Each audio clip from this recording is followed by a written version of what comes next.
Samantala, narito muna ang ating obstetrician gynecologist na si Dr. Q para sagutin na nga po ang ilang mga usaping pangkalusugan na ipinadala ninyo sa aming FB page. Good morning muna sa iyo, Doc Q! Good morning, Connie, at good morning sa ating mga kapuso na kasama natin ngayong umaga. Sa mga kasimanwa ko sa Antique, mayad nga aga kaninyong atanan. Eto ang tanong, Doc, paano ro ba malalaman kung benign o malignant ang myoma? Ang tanong mula kay Ruhana Cervantes.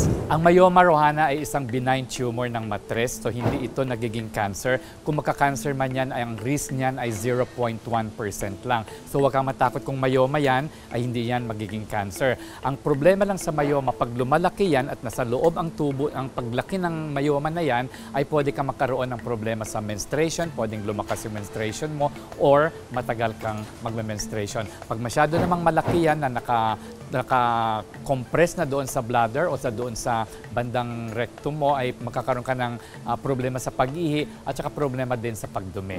Next question, Doc Q, paano raw ba mapapababa ang blood pressure ng isang buntis? Pag ang isang buntis ay may hypertension, ang tawag natin dyan ay gestational hypertension, or kung naapektuhan man ang kidneys niya at saka yung liver, ang tawag natin dyan ay preeclampsia. So kung mataas ang blood pressure ng isang babae during pregnancy, kailangan itong ibaba, no? Mas slightly higher than normal, sa mga 130/80 o 130/90. That's a safe blood pressure during pregnancy kung siya ay may pregnancy-induced hypertension or preeclampsia. So may gamot naman na ibibigay dyan na safe para sa baby, na hindi siya maapektuhan at magiging maganda rin naman ang outcome ng pregnancy. Question number 3, Doc Q, tanong ng isa nating kapuso, posible raw bang tubuan ng pigsa ang private part? Delikado ba daw yan at ano ang dapat gawin?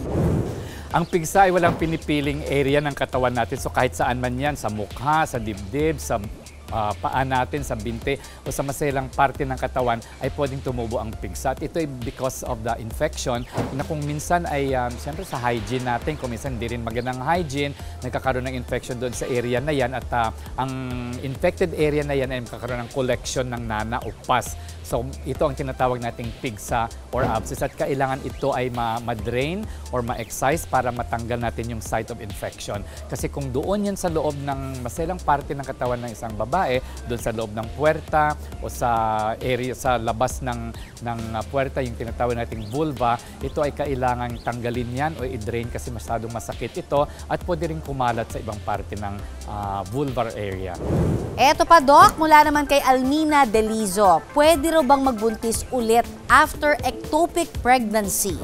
Pwede pa naman kasi ang ectopic pregnancy involving one tube lang, may matira ka pang isang tube doon. So kung nandoon nang galing sa ovaryo na yon na malapit sa tubo ang isang itlog at magkakaroon ng fertilization, pwede pa naman siya mabuntis nasa loob ng matres.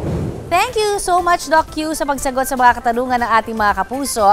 Ipadala nyo lamang po ang inyong mga questions sa aming Facebook page at baka question nyo na ang masagot natin next. Maraming salamat sa pagtutok sa Pinoy MD. Para po sa iba pang kaalaman tungkol sa ating kalusugan, mag-subscribe na sa GMA Public Affairs YouTube channel. And of course, don't forget to hit the bell button for our latest updates.